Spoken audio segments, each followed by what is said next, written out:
ধর্মে পবিত্র গাছ এবং আয়ুর্বেদ শাস্ত্রে এই গাছটিকে বলা হয় গাছগাছড়া রানী। এই তুলসী গাছ বাড়িতে লাগালে কি কি আপনি উপকার পাবেন তা সম্বন্ধে আপনি জানুন। 1 নম্বর, যদি আপনার কাশি হয় বা যে কোনো জ্বর হয়, রোগ প্রতিরোধ ক্ষমতা এই তুলসী গাছ আপনার বৃদ্ধি করে থাকবে।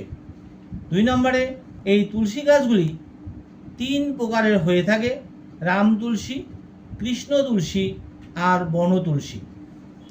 এই তুলসী গাছ বাড়িতে লাগালে রোগ মুক্তি ও বাড়ির সমৃদ্ধি বৃদ্ধি করে থাকে।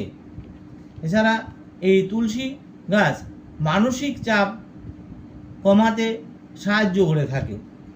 এছাড়া আমরা জানি চন্দ্রগ্রহণ, সূর্যগ্রহণের সময় তুলসী পাতা খাবারের মধ্যে দেওয়া হয়।